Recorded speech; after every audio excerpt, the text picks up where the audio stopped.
primer lloc, bona tarda a tots. Gràcies al alcalde per tornar a convidar-nos. Em vaig comprometre a venir. Aquí soc. També t'ho dic que és bastant fàcil tornar a aquesta meravellosa terra. Gracias, Xavier, per la presentació, company i amic també des de fa molts anys. Gracias a todos los que han venido y especialmente a los que estáis de pie.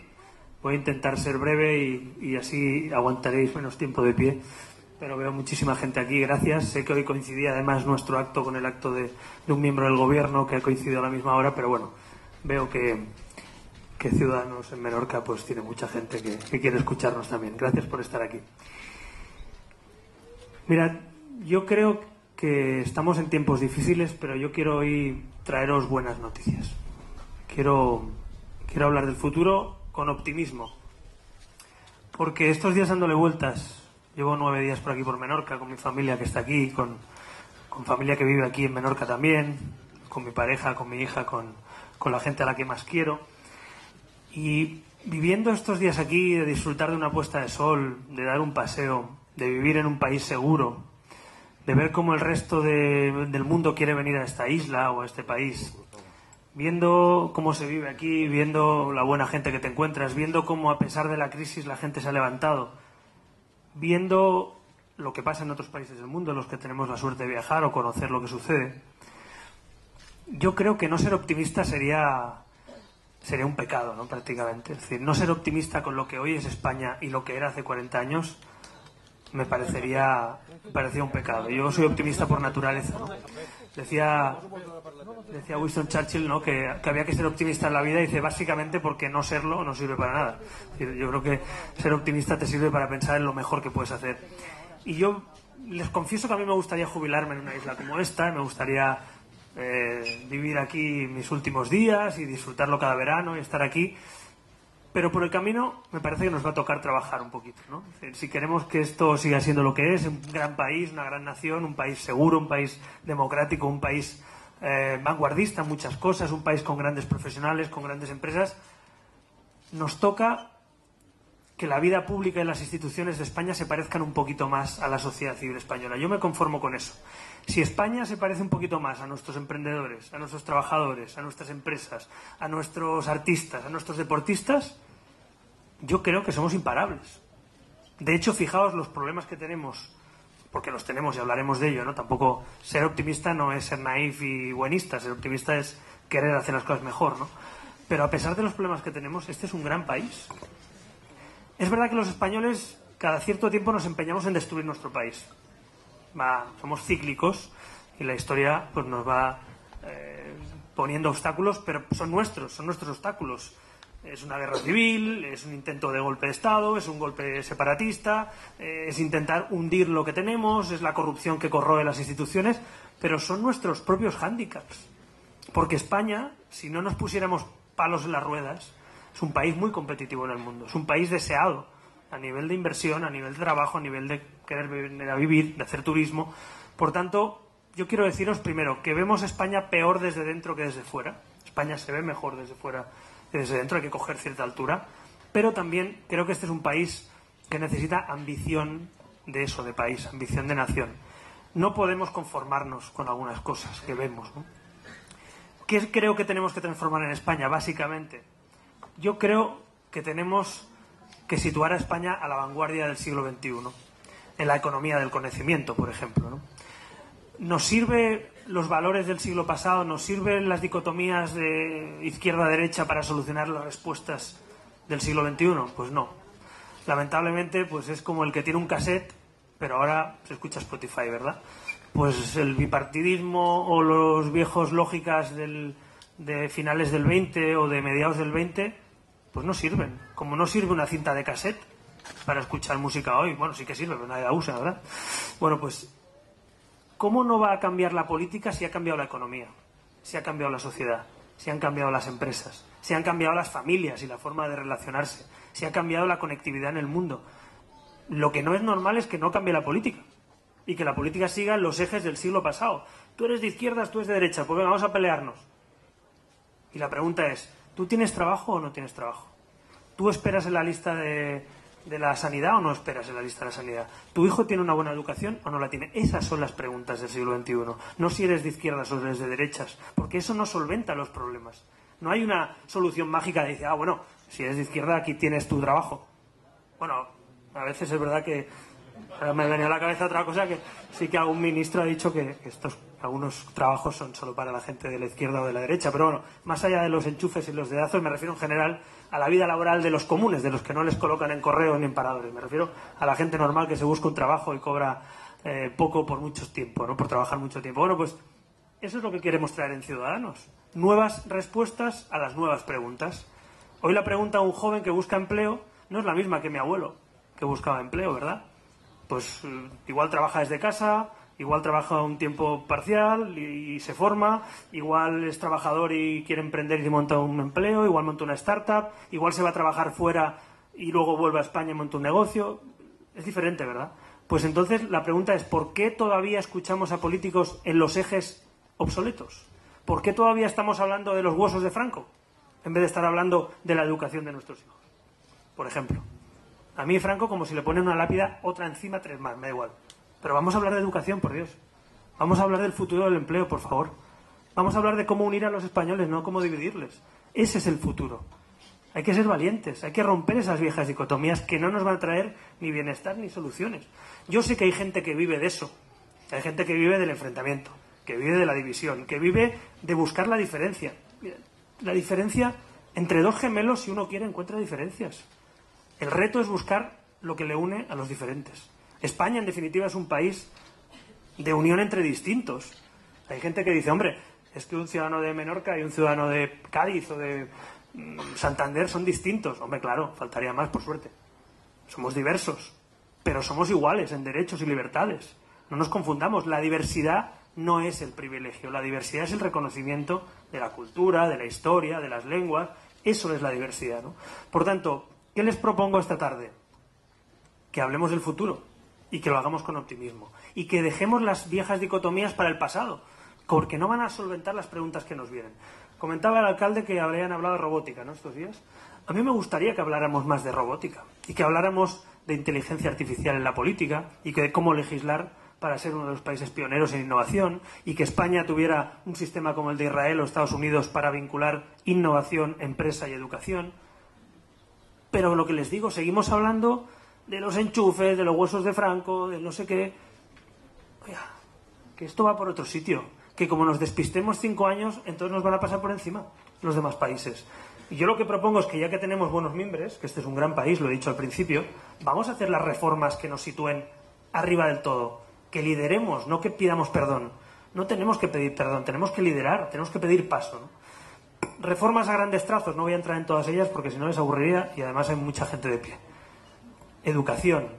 Educación y educación. La primera y la gran reforma de este país. Si nuestros hijos...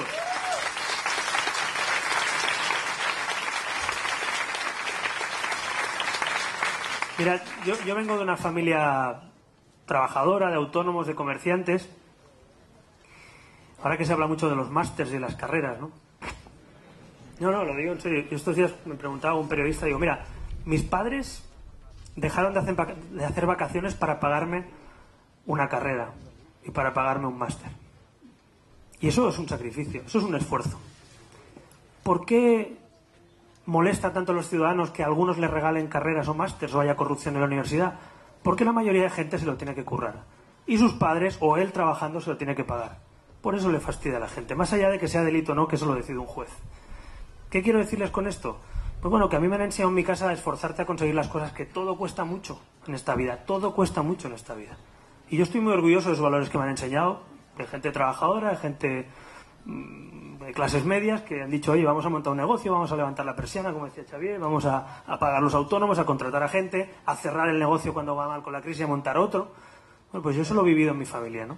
Y eso te da carácter, eso te marca, ¿no? Yo he pasado los veranos ayudando a mis padres en la tienda o en Navidades o bajando cajas de los camiones o echando un cable, y a los que nos han costado mucho las cosas y a las familias que han tenido que hacer esfuerzos para que su hijo pueda tener una educación, a mí mis padres siempre me han dicho una cosa, dice, nosotros seguramente, hijo, no te dejaremos muchas casas, ni pisos, ni terrenos, pero te queremos dejar lo más importante, que es la educación. Vamos a volver a la educación, que estábamos hablando de educación precisamente. Fijaos cuánta falta hace la educación en este país, ¿no? Estamos hablando de libertad.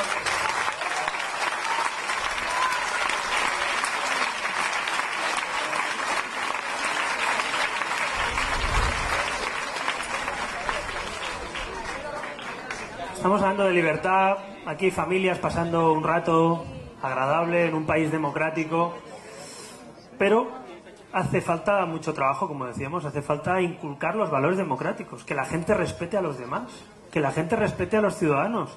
Los ciudadanos no llevamos un cartel aquí enganchado detrás con el partido al que votamos, ni somos siempre, ni pensamos exactamente lo mismo que el partido al que votamos. Y, por supuesto, respetamos a los que piensan distinto, los demócratas. Así que la línea divisoria, lo he dicho antes y lo repito aquí delante del alcalde, la línea divisoria, no nos confundamos, no es entre gente que está a la izquierda, al centro o a la derecha. La línea divisoria es entre demócratas y los que no lo son, entre los que respetan y los que no respetan. Esa es la única línea divisoria. Pero, volviendo a la educación, primera reforma fundamental, urgente, yo diría después de esto, la educación. Pero para que haya una educación vinculada a la economía actual, vinculada a la economía del conocimiento. La economía del conocimiento nos va a obligar a posicionar a nuestra educación y al capital humano en el principal valor. Miren, España no tiene petróleo, España no tiene commodities, pero España tiene capital humano. Si lo formamos, si lo preparamos, si nos educamos desde que nacemos hasta que nos jubilamos, estaremos preparados para las preguntas y las respuestas del siglo XXI. Quiero ser muy realista, pero es verdad que hay empleos de hoy que no van a existir de aquí a 10 años. Y esto es duro de asumir, porque habrá que decir la verdad desde la política. Hay políticos irresponsables, populistas, prometiendo puestos de trabajo que van a desaparecer. Un político responsable no debe prometer puestos de trabajo que sabe que van a desaparecer. Debe comprometerse a quien pierde su puesto de trabajo, que se forme y que pueda encontrar un nuevo trabajo en nuevos modelos de empleo. Ese es el compromiso. Yo no puedo prometer a un minero que va a existir siempre en la mina. Le puedo prometer que hay otros tipos de energía, que hay otros tipos de empleo y que mi país se va a modernizar para que ellos le puedan traer de comer a sus hijos y puedan vivir. Ese es el político responsable. Hoy hay populistas que prometerán hoy pues a algunos taxistas que viven una situación complicada, la desesperada: oye, no te preocupes, vamos a echar a los demás, a los competidores. La realidad es que de aquí a 10 años los coches no tendrán conductor. Esa es la realidad. Hay plataformas ya, empresas que en el 2025 van a lanzar y se va a regular. ¿Qué hacemos? ¿Regulamos los coches autónomos o seguimos en la lógica del siglo XX? Yo soy partidario de regularlos, con componente ético, con garantías, pero es que creo que tenemos la obligación moral de regular la tecnología. ¿Regulamos los datos sanitarios para que los algoritmos nos salven vidas o no lo hacemos? ¿O seguimos pensando que mejor que no compartamos tarjeta sanitaria única porque entonces la comunidad de aquí te pasa el gasto a la comunidad de allí? Hombre, por favor. ¿Cómo puede ser que en España uno venga y se ponga enfermo en otra comunidad autónoma y vayas a la Seguridad Social y te digan: no, es que usted es un desplazado? Oye, yo estoy de vacaciones aquí, soy español, ¿qué coño voy a ser un desplazado? Estoy de vacaciones, pero soy ciudadano español. Bueno, pues esto sucede porque entre comunidades no quieren algunas que haya una tarjeta sanitaria única y un expediente clínico único y una receta única. Nosotros estamos propugnando este tipo de políticas de modernidad. Hoy en día cualquier empresa puede conocer tus datos. ¿Cómo no lo va a conocer si tú lo autorizas la administración pública? Oye, para multarnos sí que hay multas únicas, porque te ponen una multa en Almendralejo y te llega a Barcelona. Ahora, para que te salven de una alergia o si te da un ataque al corazón, entonces me tienes que traer el papelín con el expediente clínico o la receta de tu pueblo, ¿no? Pues yo creo que este tipo de cosas, la tecnología, la modernidad, nos va a llevar a nuevos empleos y a nuevas oportunidades. Por lo tanto, ¿qué quiero transmitirles hoy? Los políticos del siglo XXI tenemos que hablar de las políticas que vienen por delante, no de las políticas que hemos dejado atrás. Otra cuestión fundamental, el empleo. Yo entiendo que haya mucha gente frustrada después de esta crisis. Es normal, porque la gente ha perdido entre un 10 y un 20% de poder adquisitivo. Pero especialmente quien ha perdido el poder adquisitivo son los contratos precarios, los jóvenes que entran y salen del mercado laboral cobrando muy poco, muy formados y mucho más preparados seguramente que hace muchos años. Bueno, pues si a nuestros jóvenes no les ofrecemos un contrato estable, Si el primer día que entra a trabajar en una empresa su gran preocupación es que se acaba el contrato a los 6 meses, en vez de formarse, en vez de estar a gusto, en vez de prepararse, pues serán carne de frustración. Y hay mucha gente en este país, también mayores, que han perdido el empleo, que con 50, 55 años se tienen que reinventar. Habrá que darle facilidades para montar una empresa, para ser autónomos, para trabajar parcialmente, para complementar, como hemos hecho con el complemento salarial juvenil, algunos salarios bajos tendrán que tener un complemento en un futuro a cambio de formación y de preparación, ¿no? Pues esos son los debates. Los debates no pueden ser los del siglo pasado. ¿Qué nos encontramos en el Congreso? Llevas una propuesta de contrato único para que sean contratos estables y te vienen con el discurso de los años 70, antiguo, obsoleto, da igual si es de izquierda o la derecha, diciendo que o con los sindicatos o con la patronal. Oiga, mire, con los trabajadores, con los ciudadanos y con los españoles. Los sindicatos y la patronal legítimamente defenderán sus intereses, pero hay que tener un modelo sostenible para tu país. O en la educación. ¿Quieres hacer un pacto nacional por la educación? Y ya te salen los sectarios de turno a levantarse de la mesa, en este caso el presidente del gobierno actual, y decir que aquí no puede haber pacto entre la izquierda, el centro o la derecha. ¿Cómo que no tiene que haber pacto si la educación es lo principal, ¿no?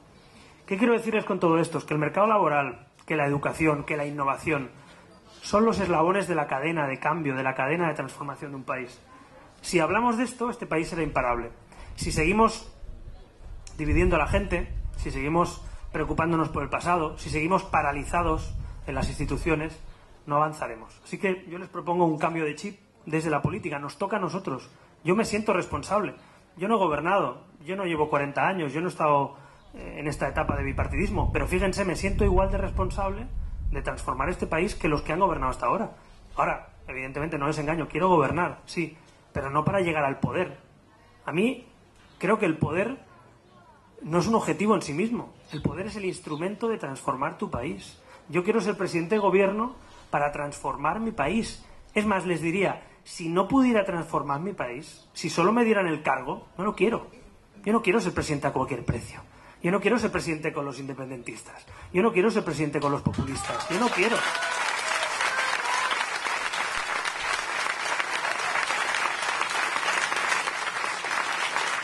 Por tanto, tenemos que ilusionarnos nuevamente con España. Tenemos que darnos la mano a los que pensamos distinto en algunas cosas, pero parecido en lo importante.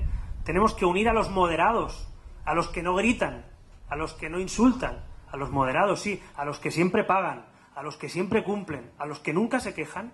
Esos son a los que yo quiero representar. Quiero representar a los españoles de las clases medias que quieren volver a creer en su país y en sus instituciones. A esa gente nos dirigimos, que creo que es mucha, que creo que es mayoritaria, diría, que votarán a quien quiera, pero que a todos ellos queremos servirles y gobernar, ¿no? Y yo tampoco quiero ser naif y decir que solo quiero hacer esto por servir a mi país. Claro que lo quiero hacer por servir a mi país, pero también egoístamente para el país que le dejamos a nuestros hijos. Y para esa Menorca en la que me quiero jubilar y esas pensiones que te queremos tener y esa sanidad que queremos mantener, egoístamente les confieso que tengo la suerte de ser partícipe de transformar. Evidentemente en la oposición es más complicado. No les voy a engañar, en la oposición uno empuja, consigue cambios, consigue más presupuesto, consigue pelear algunas políticas, consigue algunas cositas importantes, pero donde se transforma un país es en un gobierno. ¿Qué queremos hacer en Ciudadanos? Liderar un nuevo gobierno para España y cerrar página, pasar 40 años de bipartidismo y nacionalismo y abrir una etapa de consensos entre constitucionalistas. Yo soy capaz de entenderme con gente moderada, a mi izquierda, a mi derecha, pero que compartan valores constitucionalistas. Lo que yo no estoy dispuesto es a gobernar, como les he dicho, con los que quieren liquidar mi país. Pero es muy sencillo. Si quieren liquidar tu país, ¿cómo van a gobernar esos tu país? Es una pregunta que un niño lo entiende. Este señor quiere destruir esto. ¿Tú le darías las llaves? ¿Tú le darías las llaves del coche a un señor que quiere suicidarse y estamparlo? Pues eso es lo que estamos haciendo en España hace muchos años. Darle las llaves de los gobiernos de España a los que quieren liquidar este país. Yo propongo que las llaves la tenga gente responsable. Gente que quiere que ese coche llegue que llegue a su trayecto o el barco a buen puerto.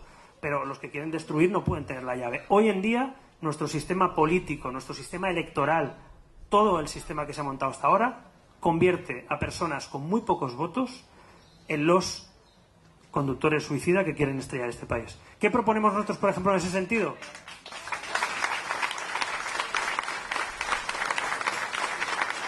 Proponemos, por ejemplo, cambiar la ley electoral.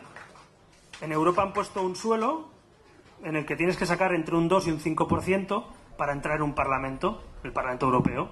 Tiene sentido, ¿no? Y sobre todo en un país donde algunos de los que tienen ese 1%, 0,6%, 2%, tienen en los estatutos de su partido, primer punto, liquidar España. Oiga, somos muy democráticos en España, por no decir otra palabra. Respetamos a los que quieren liquidar nuestro país. Les damos un grupo parlamentario. Pero oiga, saquen ustedes por lo menos un tanto por ciento y compartan un proyecto de país. Pero vamos a permitir que sigan condicionando e intentando liquidar el país los que solo tienen como objeto liquidarle. Yo creo que no. Democráticamente tenemos instrumentos para protegernos. En Alemania es un 5%. Nosotros hemos propuesto un 3%. En otros países es un 4%. En otros es un 2%. En otros es un 3%. Lo que en todos los países de Europa prácticamente hay un umbral, en este caso un suelo, como mínimo de entre un 2 y un 5%. Bueno, pues nosotros lo hemos propuesto, pero el bipartidismo quiere seguir pactando con los nacionalistas y no les interesa ese discurso. Y algunos dicen, no, pero es que eso no es democrático, porque entonces no tendrían representación en la Cámara Nacional. Ya, para eso está la Cámara Territorial, que es el Senado. Si quieres hablar solo de lo que te interesa a ti en tu porción de tierra y no de lo que le interesa a todos, te vas al Senado y allí debates, discutes y apruebas respecto a las competencias territoriales. Por tanto, las reformas institucionales también van a proteger nuestra democracia.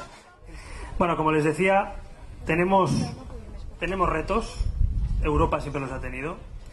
Uno de los retos que tenemos es vencer, que es la otra parte que les quería hablar, vencer a los que quieren liquidar no solo nuestro país, sino el proyecto europeo. Hoy en día, como en algunos momentos de la historia, los populismos, frente al cambio, frente a la transformación, frente a la tecnología, tiran de los miedos de los ciudadanos. Y eso es un reto mayúsculo para la política europea y mundial. Hemos visto lo que ha pasado con el Brexit. Parecía imposible que uno de los países prácticamente fundadores de la Unión Europea saliera de Europa, pero ha salido. El populismo ha vencido un 52% a un 48%. Hemos visto como en Italia también, seguramente los errores de la política tradicional italiana ha dado alas al nacionalismo de la Liga Norte, que se ha extendido por todo el país, pero también a movimientos populistas como el 5 Stelle. Pero también hemos visto un caso positivo, que es el que nosotros aspiramos a representar en España, que es el movimiento de Marx y de Macron. No todos son malas noticias en Europa. También el país donde nació la izquierda y la derecha hace 220 y tantos años ha liquidado ese eje para que surja un movimiento de valores civiles, de valores democráticos, de liberalismo económico, de políticas progresistas europeas, y se ha constituido en presidente de Francia y una mayoría absoluta legislativa un nuevo partido político desde el centro, no desde los extremos, para vencer a los populismos. ¿Qué queremos hacer nosotros? Sumar con gente como Macron y Marx. Estamos en ello, estamos trabajando por una plataforma europea que pueda unir a todos aquellos que creemos en el proyecto común europeo, pero también con una visión crítica que acerque de nuevo a los europeos a las instituciones, que vuelva a solventar problemas, que nos permita no tener otra crisis, no tener presupuestos de los países desbocados, no tener que hacer recortes por no controlar esos presupuestos. En definitiva, armonizar políticas económicas, políticas fiscales, porque el principal problema de Europa no ha sido que Europa esté demasiado unida, como dicen los populistas. El problema de Europa es que en los temas clave, unión bancaria, unión fiscal, unión presupuestaria, no estaba suficientemente unida antes de la crisis. Ahora tenemos una unión bancaria, se está trabajando por la unión fiscal, tenemos que avanzar en pasos más democráticos a la hora de elegir a los representantes europeos, pero yo les digo una cosa, este continente, Europa, era el continente de la guerra, hasta que llegó la Unión Europea. Este era el continente de la sangre, era el continente de la guerra, de la Segunda, de la Primera Guerra Mundial, era el continente de los nacionalismos, era el continente del nazismo, era el continente del Holocausto, y hoy es el continente de la seguridad, comparado con otras regiones, del bienestar, comparado con otras regiones, de la libertad, comparado con otras regiones. Vivimos en uno de los mejores lugares donde se puede vivir en el mundo. Podemos hacer dos cosas, criticar y no hacer nada, o hacer crítica constructiva y que la Unión Europea siga siendo ese proyecto común para que nuestros hijos algún día cuando les pregunten digan ¿de dónde sois? Y digan yo de Europa, concretamente de España.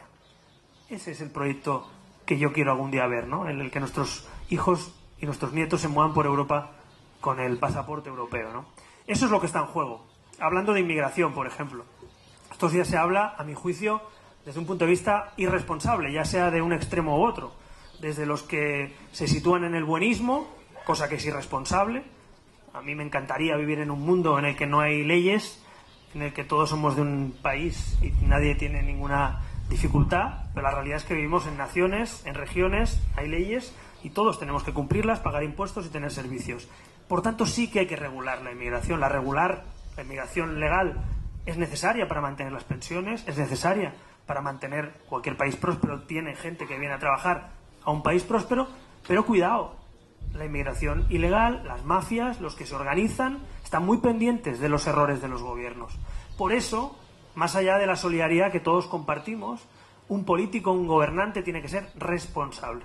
Y cada gesto, cada palabra, cada silencio se interpreta. Y por eso esa política tiene que ser comunitaria en un futuro, pero también desde España tenemos que defender nuestras fronteras externas para no tener fronteras internas. Os digo una cosa, si no tenemos fronteras externas europeas delimitadas y donde se cumple la ley, va a desaparecer el Tratado de Schengen y vamos a tener fronteras internas otra vez. ¿De verdad queremos que se rompa Schengen para volver a ir con pasaporte a Francia o para volver a ir a viajar por Europa pasando por aduanas y por colas? ¿De verdad queremos volver a esa Europa dividida? ¿O tenemos que defender la unión dentro de Europa y tener claramente delimitadas las reglas de juego en las fronteras externas? Pues yo creo en lo segundo, creo en una Europa unida, con fronteras seguras y con reglas claras de juego. Si vienes a trabajar a España y tienes tus permisos en regla, bienvenido, que este es un país que ha sido siempre un país de acogida. Pero si vienen mafias organizadas, si lo quieres hacer de forma ilegal, si quieres agredir a nuestros guardias civiles o policías en las fronteras, si quieres, en definitiva, quebrantar la legalidad, este no es el sitio. Y yo creo que tenemos que ser muy claros en estos planteamientos.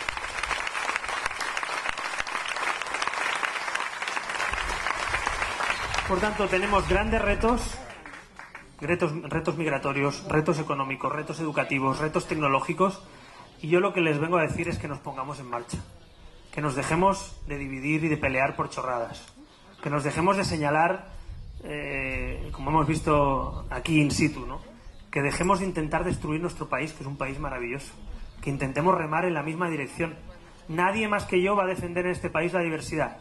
Soy catalán, soy español, soy europeo, tengo familia en toda España, me apasiona mi país, me encanta mi país, tengo la suerte de ser un representante público de este país, tengo el orgullo de viajar por todas las provincias de España y sentirme querido y sentirme partícipe de cualquier rincón de España.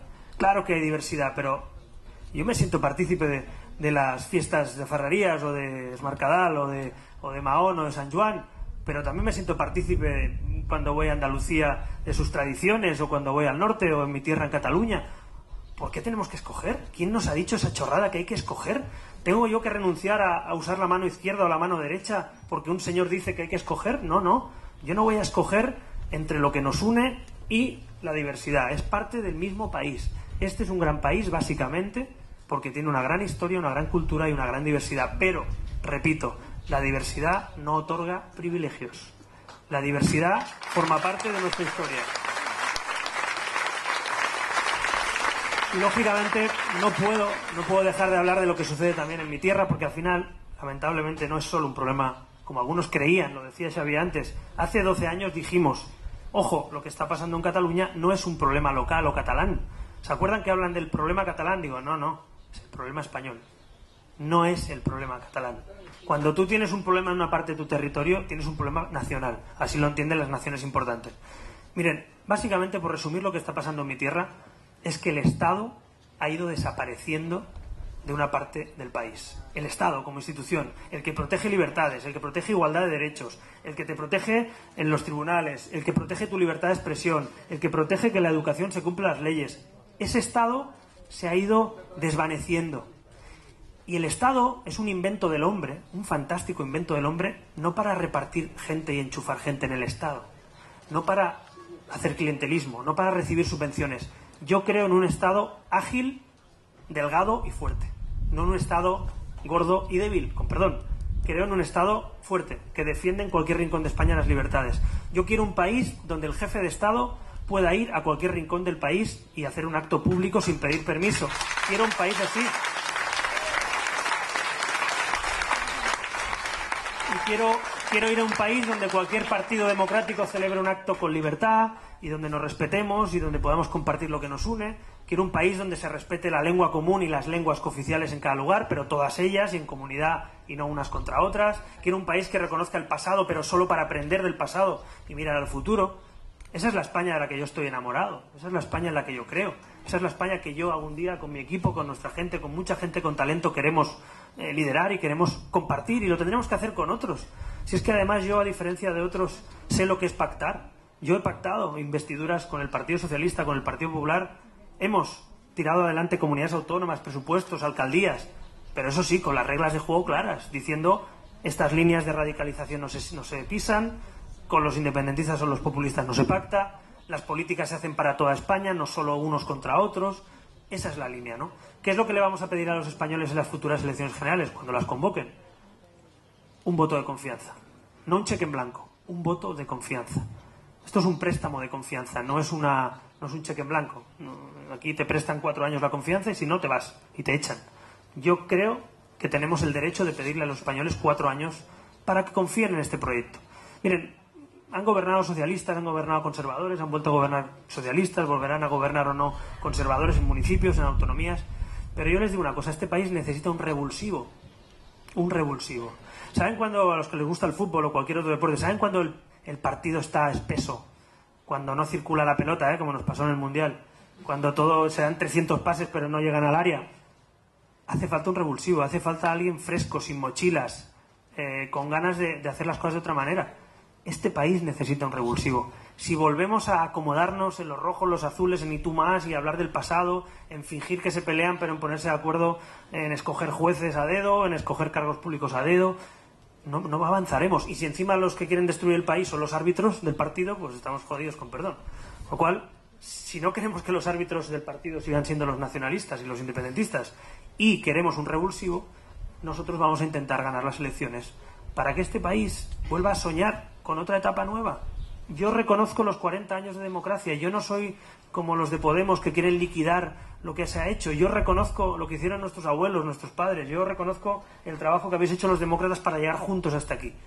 Pero en la vida hay que renovarse. Y en la vida, sobre todo, hay que tener revulsivos que te vuelvan a hacer pensar en algo distinto. Y yo creo que, más allá de cambios, digamos, de caras, de partidos, de colores, lo que hace falta es un proyecto ambicioso de país. Quizá porque me he criado en la política catalana y como constitucionalista, pues me considero un resistente, porque si no es resistente, ahí no hay quien aguante.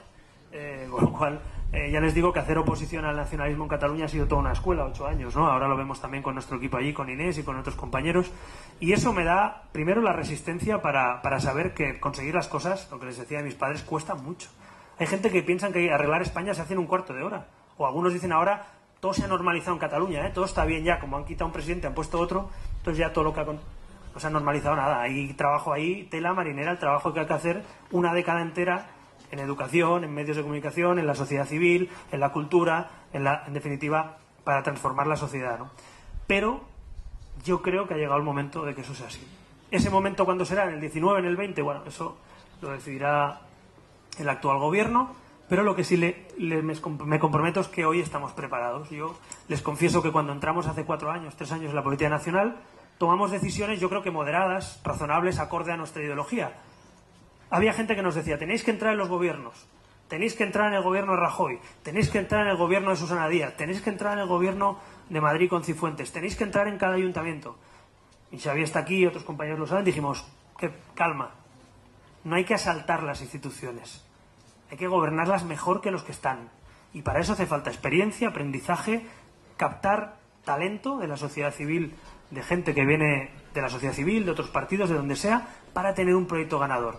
Eso fue en el 15, estamos en el 18. En cambio, hoy Ciudadanos tiene un proyecto arraigado, presente en el 90% del territorio nacional, hay quien no lo sabe, presente en el 90% del territorio nacional ya en tan solo 3 años, y con la voluntad de transformar este país.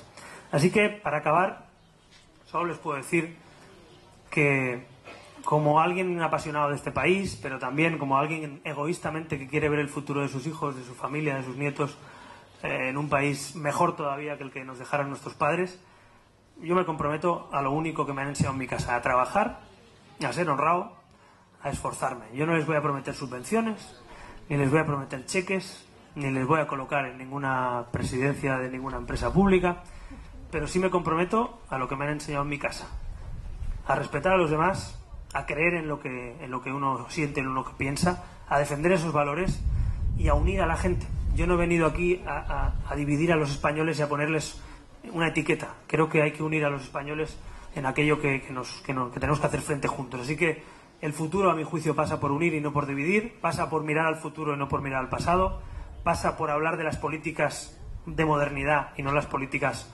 obsoletas, y pasa sobre todo por ser optimista, como les digo, por naturaleza. Si algo nos caracteriza a los liberales es que siempre pensamos que el futuro va a ser mejor que el pasado.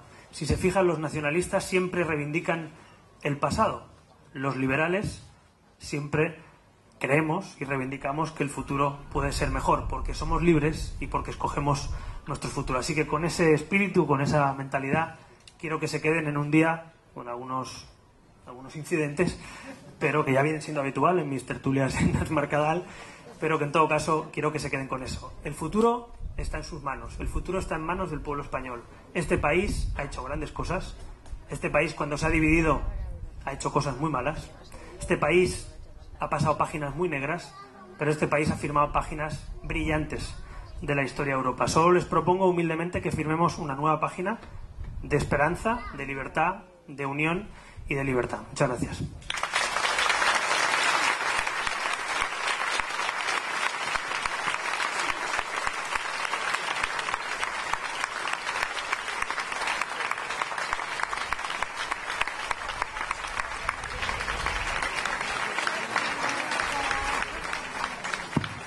Bueno, y como es habitual, pues tenemos aquí un micro. El que quiera hacer alguna pregunta, por favor levante la mano y este chico pues le va a entregar el micro para poder preguntar. Hola, buenas tardes. Soy Pilar de Zaragoza. Aquí. Yo tengo también una casa cerca ahí en Cataluña, en Tarragona. Y un día en la puerta de casa apareció un señor catalán, entablamos conversación y le pregunté, pero ¿por qué tú te quieres separar de mí? Que yo soy de Zaragoza. Y entonces él dijo, no, que yo de ti no me quiero separar. Digo, pues entonces, y dice, no, del Estado español. Y digo, pero el Estado español yo creo que lo formamos todos los españoles. Yo también soy una enamorada de todas partes de España. Me parece una riqueza que, vamos, perdértela a mí me parece de tontos, pero bueno. Y entonces le dije yo, pero ¿no ves que yo soy simpática? Que tú, ¿cómo es que te quieres separar de mí? Y entonces le dijo, no, que yo de ti, vamos, para nada, pero el Estado español. Entonces, ¿podrías tú dar un poco de luz al profundo sentir del nacionalismo? Pues a mí me gustaría convencer a todos los que son nacionalistas de que el nacionalismo no es la solución. Pero creo que lo primero que tenemos que hacer para ese largo camino... Lo primero, os he dado buenas noticias, pero ahora os tengo que dar una mala. Esto va a costar mucho tiempo. Lo siento. La historia se mide por grandes tiempos, no se mide por cuartos de hora. Y la táctica no sirve, sirve la estrategia. Yo creo que España necesita un plan de recuperación de los valores democráticos, un plan donde el Estado esté presente en el último pueblecito de Girona, exactamente igual que en el Paseo de la Castellana, para entendernos, que tiene que estar presente, para garantizar mis derechos y libertades. Yo, si por algo quiero ser español, además de porque me encanta este país, es porque tengo un Estado que defiende mis derechos y libertades. Porque no somos tribus, porque somos un Estado. Yo no quiero ser un país tribal, quiero ser un país constitucional. Y la diferencia entre una constitución y un país de tribus o de identidades es que tienes derechos y libertades y no te los concede el chamán de la tribu, te los concede el Estado.